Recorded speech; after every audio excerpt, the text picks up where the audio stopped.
Good evening, and thank you for tuning in to another week with Fathers Who Care. And as always, it's a pleasure to come to you, the viewing audience, with information and individuals that we have been working with, that we know have been doing a yeoman's job in the community.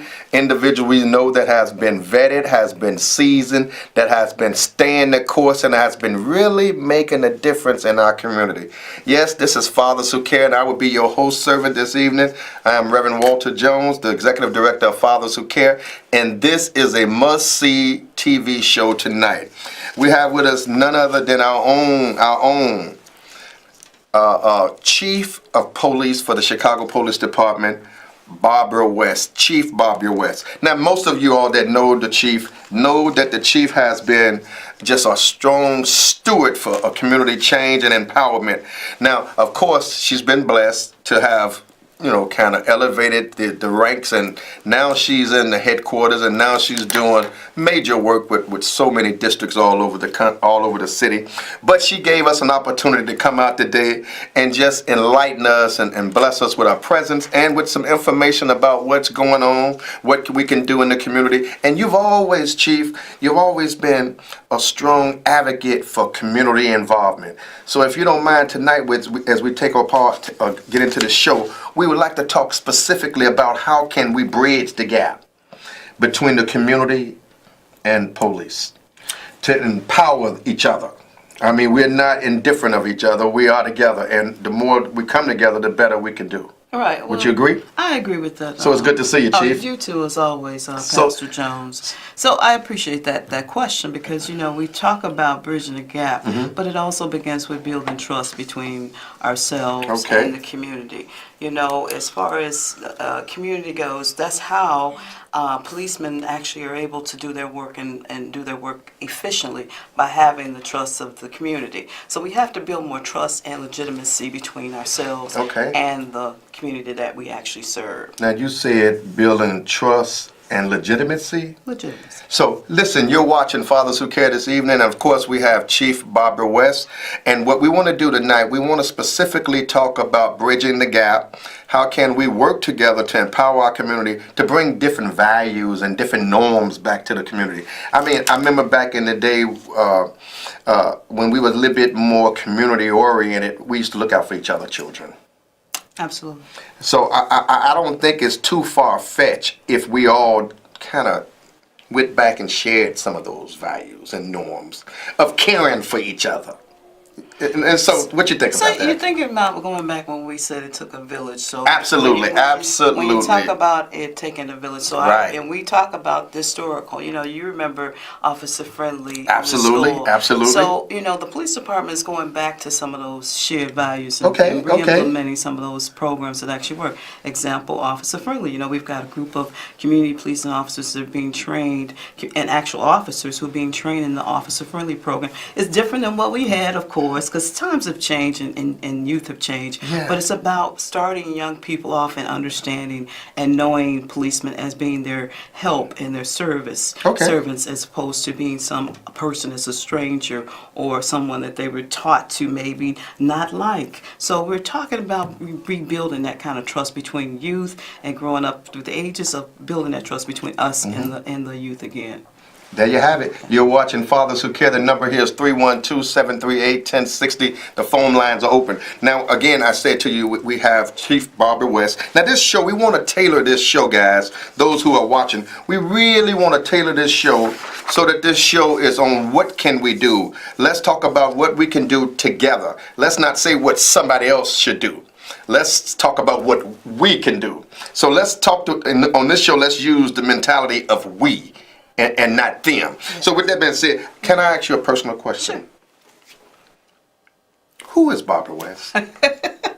Now, I know who Chief West is. I know who Chief is. Okay, so you know my professional. Yeah, I know your professional. Right. But who is Barber West? So, Barber West started off in this world, many years ago. Okay, a few years ago. A few years ago. Yeah. I grew up on the west side of Chicago. Okay. Right? I attended public school on the west side of Chicago. And, was able to go through, through my mother's hard work and, being a single parent, working two jobs, was able to send me to school. I came back back to the city of Chicago, where I returned to the west side of Chicago to become a resident again. So I'm a Chicagoan, born and bred, raised from the west side, went to public school, was able to go to college by the grace of God, and able to become a policeman. Being at a school that was near an academy told me that I wanted to be the police. So, just seeing something allowed me the ability to want to be that something. So I went to Whitney Young, went to school right across the street from the police academy, and I said, you know what, I want to grow up to be the police. And you did. And I did, yeah. So now I may throw some things out there, like, and I may use some different terms, specifically your passion for the people. Yeah. I mean, I've seen a lot of chiefs, I've seen a lot of police officers, I've seen a lot of commanders, and everyone has different styles, and that's cool. Yeah. But I've always seen folks that you've commanded. They all kind of adapted your style. Sure. And so I think the style that I'm referring to is a style of a love for the community, a style of love for the street. And I never did, I would see you a lot in the neighborhood, but I never seen you with an entourage. All right? Yeah. Never have I seen that. Yeah.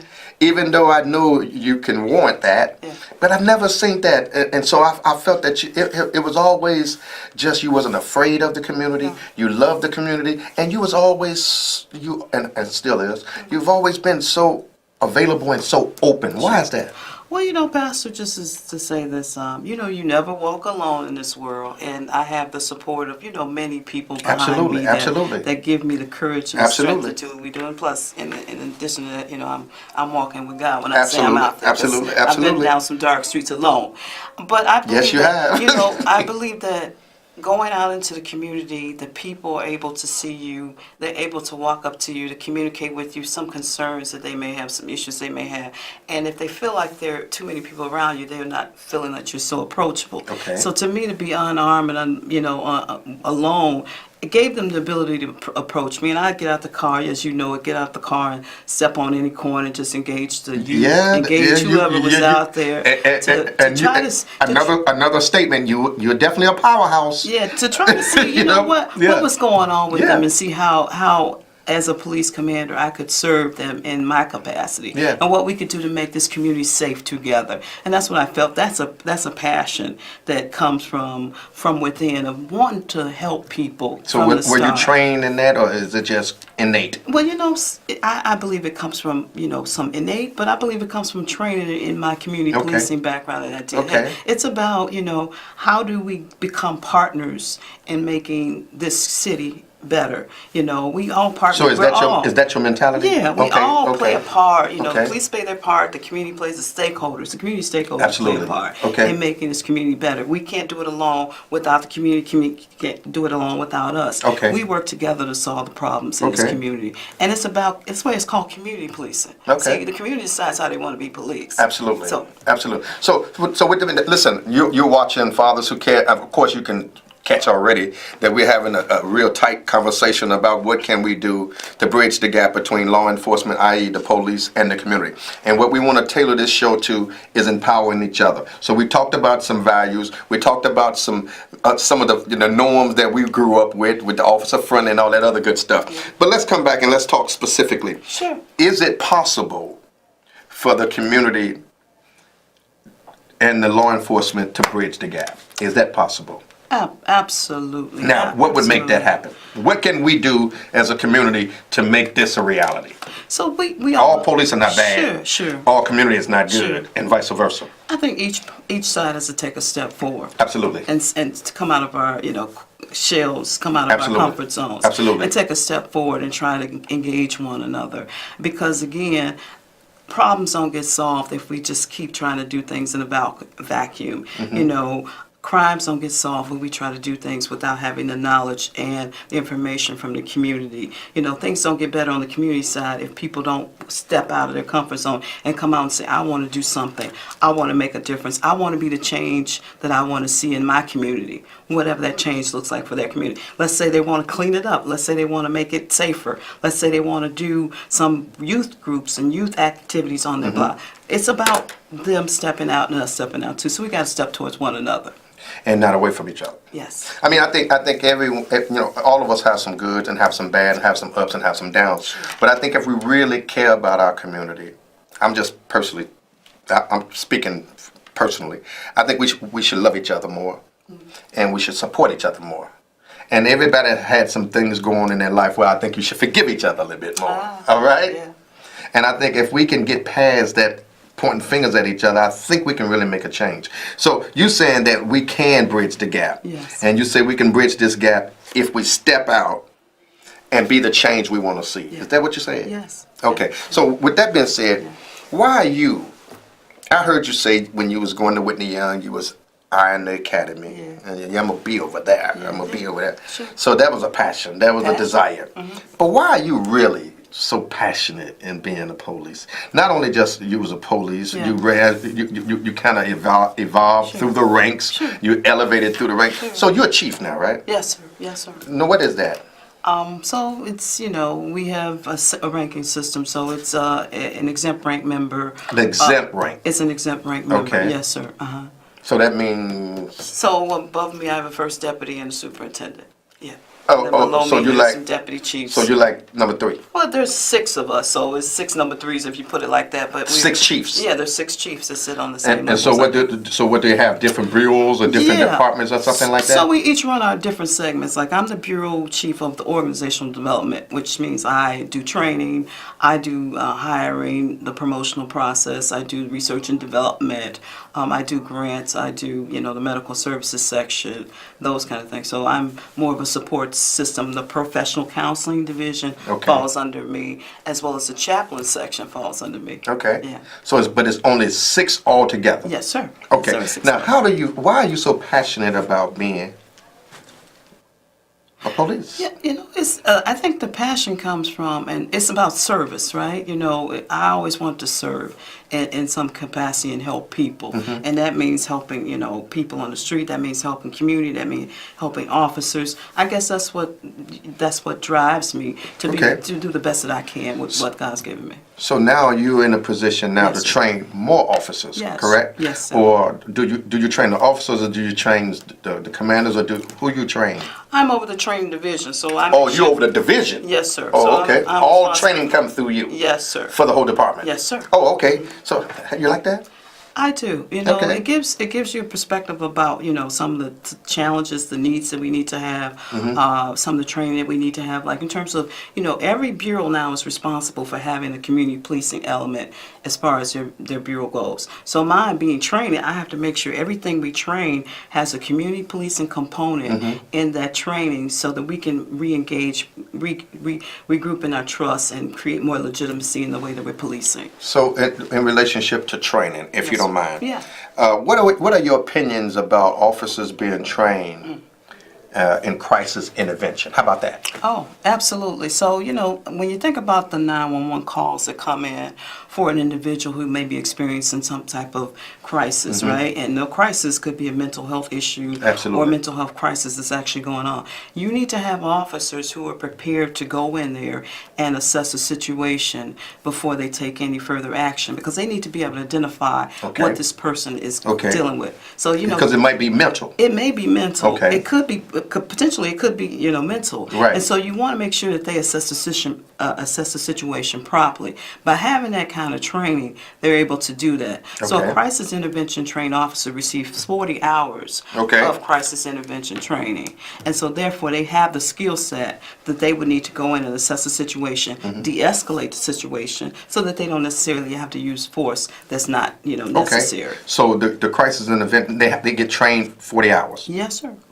Now, is this a mandatory training or is it voluntary training? So, best practices says a couple different things. So, best practice says you want an officer who volunteers to train that kind of, because everybody's not suited to deal with a person dealing with mental health issues, right? Or crises. Right. So you want someone who is voluntarily saying, I want to receive this training. And we do have a substantial number who want that training. But also, we do our promotional classes. Got it. So anybody who gets promoted to a supervisory role, they have the crisis intervention training as Absolutely. part of That the makes curriculum. sense. That Yeah. makes sense. Yeah. And then that information that they have been trained in, of course, it's in them. So now they can Yes. take that back to the. That makes sense. Yes. So let me ask this question, and it may be rather broad. Okay. But bring me down. Sure. All right. All right, I know. What is the state of the Chicago Police Department? Wow. Okay. The state. The state of the, so the sound like the state of the union. Yeah, state of the union, state of the cities. You know. Sure. Well, I would say, you take back and you go back 2 years ago, 3 years ago, now 2016, and the crime numbers, right, that Okay. we're facing. Okay. So we're facing, a spike in murders and spike in shootings and spike in just overall violence. But if you compare us to that time to now, there's been a significant drop in the homicide rate, the murder Okay. rate. There's been a significant drop in shootings, violent crimes, robberies, carjackings. There's been a significant drop in those. And so we're moving in a direction, based upon some of the things that have been implemented by the superintendent. So, for example, we have these strategic decision support centers in all of our all 20 Strategic Decision Support Centers. So that's using predictive analytics to show Okay. us where to put our officers. Got it. That's giving us spot shotter technology, so it Yeah. allows us to hear the shots prior to the 911 calls coming in. It's showing us, some things that we can prepare and do things that are proactive Right, as opposed right, to reactive right. to the incident. So it gives us that little push Okay. in the game. And you think about the additional, let's say, officers that we've brought on board in the last couple of years. And there's been a mass hiring of officers over the last 2 years. We promoted ranks to provide more supervision. So how many officers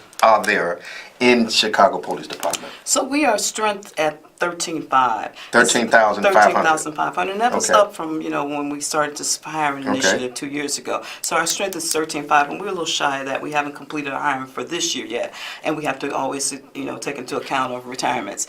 But, you think about the additional officers that have been placed on the street. You think about the new technology that we put out there. You think about every officer in patrol is wearing a body-worn camera. Absolutely, We're retraining absolutely. our officers on use of force and the policies And that crisis go with intervention. and crisis intervention Yeah. and de-escalation training. So we've changed. So the state So of there's Chicago a state is, of calm. oh, state of definite moving towards reform. Okay, and reform, okay. that's where we're at. That's where we're at. We're in the state of moving towards progress. Okay. Every little piece is not done yet, but we're working towards creating Now- a great Chicago Police Department. You're a great watching city.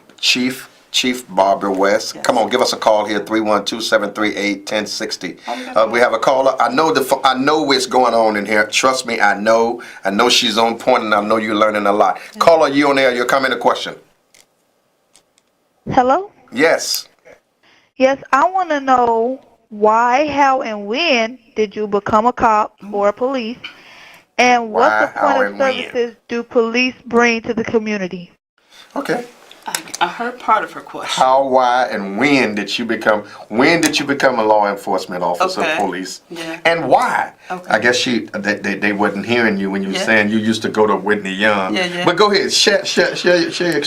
Wow. How many years you got in? I have 25 years. What? Yeah. I've got 25 years? 25 years. I've been Do it in feel like Chicago. It seems like it was yesterday. And you look like it, too. It always It looked feels like- it looked like the yesterday to you, too. Time goes by Yeah. so quickly. So how I guess you say why? Why? So I became a Chicago police to serve. I wanted to serve my community. So when I came out of the academy, they sent me right back to my community I lived in, which was, to me, the best thing that they I could think have so. done, right? I You go think back so. to the community Yeah. that you grew up in and living Yeah. in. So you serve in the community that you live in. You're part of that community. Right. And people don't realize all Chicago police officers live in Chicago. So we're a part of the community we Right, serve right. in. Yeah, and I think I answered her question. Yeah, I think you did too, because you say you 25 years, it feel like yesterday. Yeah. And trust me, every time we see you in the community, we love seeing you because we know that your heart, your reputation precedes you. Trust me. We know you, we love you, and we love those you've trained and those you've worked with. And we say ever since we've known you in the community, you have always had a certain love and a certain passion for your work, and it shows with the folks under you that you have touched. So keep doing the good work. But let's get back to this. Sure. I heard of some new things going on. Okay. Particularly, there's something out called a DCO. A DCO. Now, what is a DCO? So it's a district coordinating officer. Okay. That's what it is. So Okay. I think there's There's a pilot that's right now happening in 25th District. It's been a soft release, and they're putting all the pieces in place. But what this looks like is that there will be officers assigned to sections of that district who will just be responding to calls in that section. They have more leeway time to deal with problem solving. So they'll be doing more problem solving with the community people that live there who bring the problem, and they're working on problems, right? They're not responding to call to call. They're regulars. Okay. So, and they won't be responding to call to call to call. You know, many of the 911 calls we get, they're responsive. They have to be answered right away. Right. So this gives these officers, these district coordinating officers, time to work on problems and issues that they see. So they would not respond like the normal They patrol. can, but their focus is going to be on the problems Got it. before the call has to take place. Okay, in that area. In that particular area. Okay, so is but this, you say this is... This is still a pilot, and Okay. it's happening in, Meaning? in the 20. So it's a pilot. So we're testing it. We're trying to figure out how it works. We're trying to figure out how to spread it out throughout the city. Okay. So it's just a pilot. It's something that we're testing right now. So that's district coordinating officers. District coordinating officers. And they would be primarily focused in certain areas, and they Yes. would be in those areas. Yes. They wouldn't be running all over the place. They'd be centered. Right, because we'll have a pool of officers just geared for that, you know, Okay. responding to 911 Okay. calls, because we Okay. do have to respond to those. Okay, you're watching Father Suker. Of course, this is a beautiful show, and I told you it was going to be one of those shows. But let me give you some information. On March 5th, we'll be doing a networking event for men in the community. It's called the Westside Men's Networking Event. We're going to be at Breakthrough. Come on out, free refreshments is going to be from 5 o'clock to 7:30. Additional information, get in touch with Father Suker at 773-287-5821. And also for women who's been victims of sex trafficking or violence or other issues, there's going to be an event on the 15th at Chicago State University. For additional information, it's called the Women's Connection. We're talking to women who have been victimized. Women have been going through some changes, and we're going to have an event at Chicago State on that. And then there's an event coming up with the 11th, the 15th, and the 25th district. Oh man, it's going to be exciting. It's called Promoting Love Without Boundaries. We have Commander Spencer, we have Commander Cato, we have Commander Escamilla, and we have their sergeants all working together to address domestic violence and promoting love. Yes, I said it. We're promoting love in the 11, 25, and the 15 districts, and we got the 11th, 15, and 25th district chief all working together. No, that's a wonderful thing. So that's a beautiful thing, and I want to thank you for encouraging these commanders, and I want to thank Escamilla. I want to thank Cato, Commander Cato, forgive me, and Commander Spencer for allowing the sergeants and the staff to come together as a team as we come together to roll out some different activities, and we want to roll out some additional activities to you. And I got to give a special shout out. Absolutely. Here's a special shout out to 15. And Collins, I had to do it. Collins, I love what you do. You got so much passion over there. Yes. And we like the fact that you got this convention coming up. So the Block Club convention, as does 25 with Maria. And then you got this hip-hop Thursday event going on with these young people. For the youth. For the young people. Oh, yeah. So, and I'm saying, 15, 11, and 25, they also have the Explorers program. And we want to shout out again to Commander Betts. Forgive me, Deputy Chief Betts. Yes. He came out one time and blessed these young people with these badges one time. Yes. And these young folks are still wearing the badges. I have to say that. But anyway, we got a caller. Caller, you on the air. Your comment or questions, please. Yes. This Yes. is Leroy Duncan. Hey, sir. How you guys doing? Man, we doing it. We doing it. We living the dream. Okay, I have a quick question. Sure. You guys talked about the DCOs. How do you plan on rolling that out to the community so that they will know what the DCOs are? You know, I'm hearing about them, but I'm not hearing something that can be rolled out to the community, and most of the community doesn't know about it in the 25th. Can you tell me what the rollout plan is? Right, Mr. Duncan. So just so that you're aware, the DCO program has not officially rolled out. So Pastor Jones got his ear to the ground. He hears about things before they get rolled out. So the DCO program is actually in the formation stages. They're setting up their manpower. They're doing their training. They're getting their equipment in order. But it has not been rolled out officially. But the district coordinating officer is modeled after very similar something to the neighborhood coordinating officer that they had in New York City. So we're taking that project, bringing it to Chicago and making it Chicago's program. And so with that, it hasn't officially rolled out yet, Mr. Duncan, but as soon as the information, it will be, as we always do, notify our communities, notify our community stakeholders, do some press releases about this project and get it out there into the community for sure. And so I encourage you also, Leroy, as you've been at all the meetings that we used to have before, stay tuned in, because this is an initiative that's coming out, as the chief said, it's a pilot. We talked about the pilot. We've been hearing about the pilot. We know that the pilot is coming out, and it's going to be coming out specifically in 25. And I think that school over there off of Costner and Grand, I forgot the name of the school, forgive me, North something. It's North whatever that school is over there on Costner and Grand. They're supposed to be having a meeting over there either this week or next week, where they're going to be talking specifically about the DCOs. So I'll keep you in the loop. Caller, you on there? You're coming to question.